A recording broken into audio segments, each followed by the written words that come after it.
Hello and welcome back to the channel. If you're new here, hi, you're very welcome. This is Reading the Past and I'm Dr. Kat. In today's video, I'd like to talk about the life and works of a woman who has been called by some Britain's first feminist. Her name was Mary Wollstonecraft.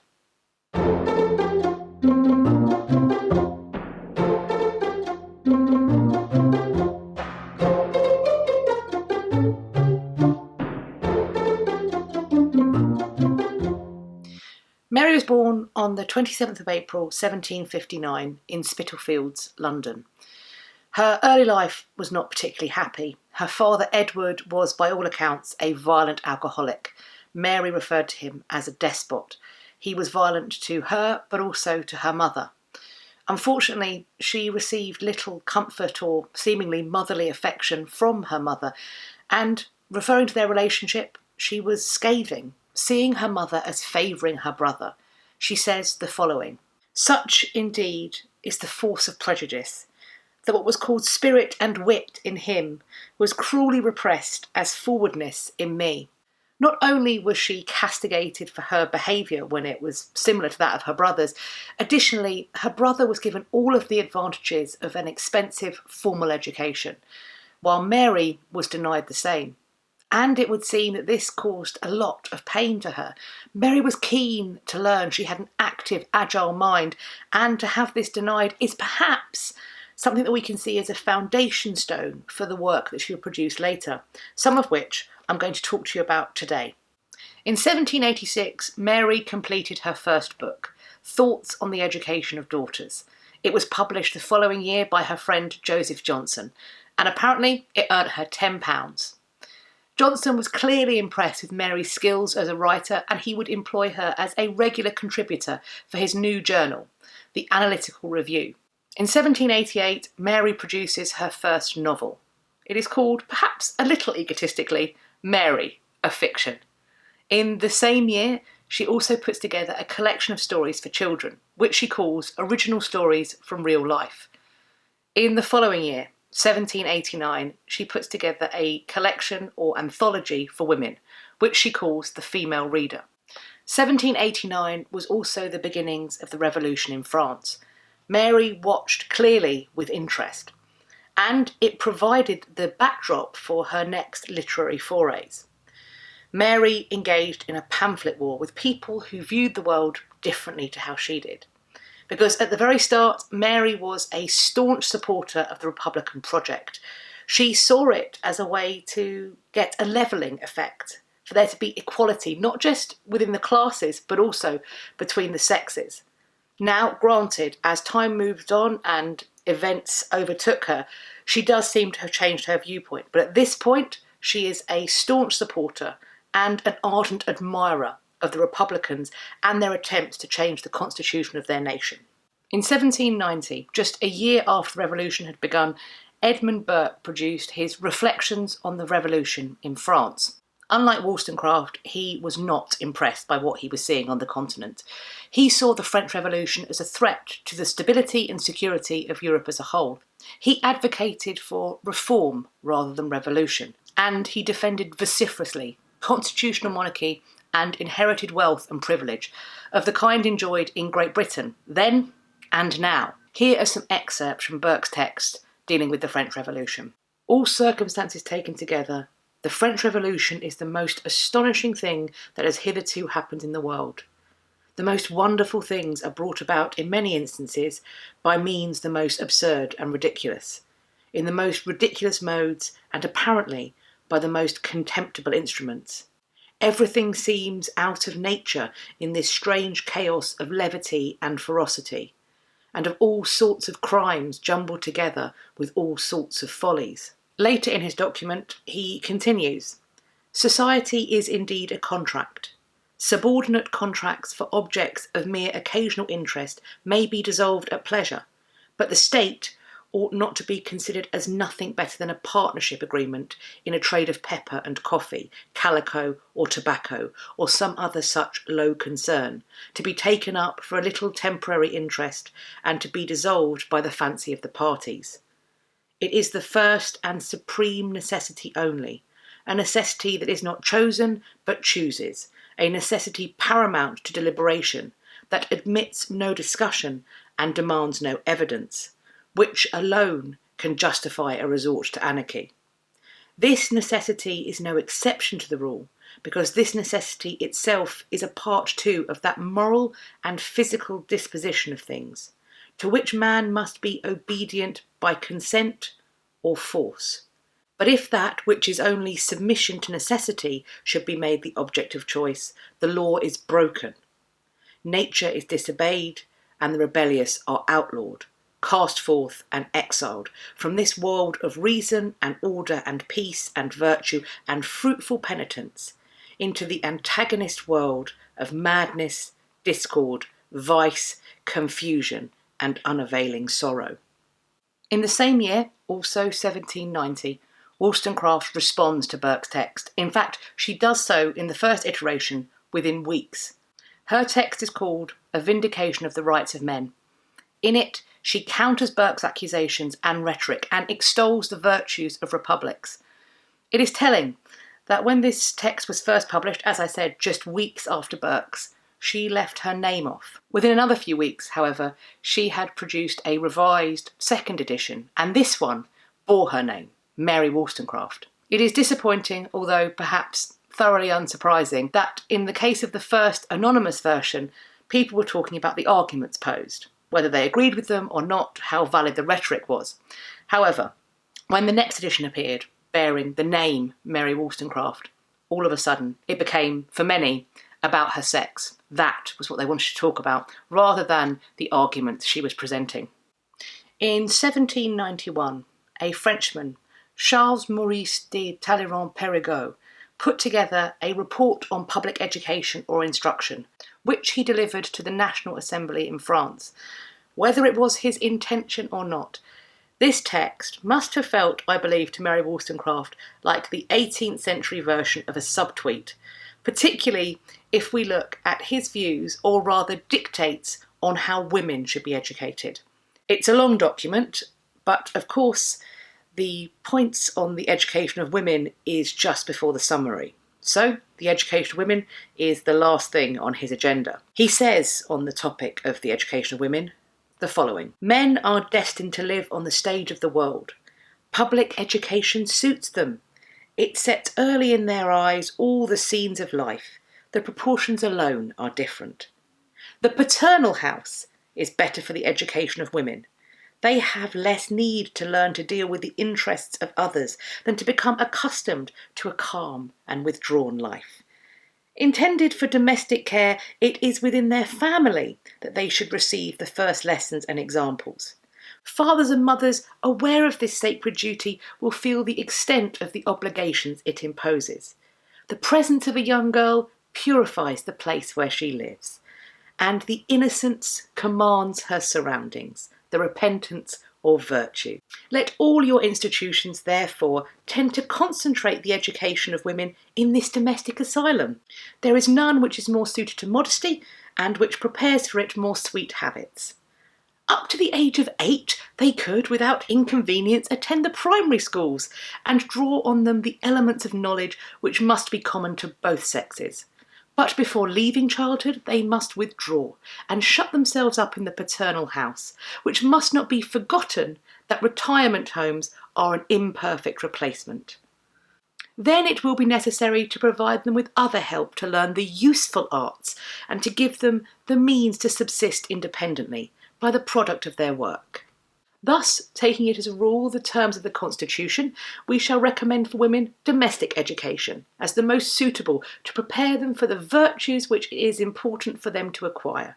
In the absence of this advantage, we will assure them of the retired houses under the inspection of the departments, and we will facilitate their learning of the trades which are appropriate to their sex. Whether he intended to or not, his text certainly got Wollstonecraft's attention, and in 1792 she responds with a vindication of the rights of woman. Evidently, she was affected by what he said, so much so that she dedicates the text to him, as you can see. To Monsieur Talleyrand-Périgord, late Bishop of Autun. Sir, Having read with great pleasure a pamphlet which you have lately published on national education, I dedicate this volume to you. The first dedication I have ever written, to induce you to read it with attention, and because I think you will understand me, which I do not suppose many pert witlings will, who may ridicule the arguments they are unable to answer. But, sir, I carry my respect for your understanding still farther.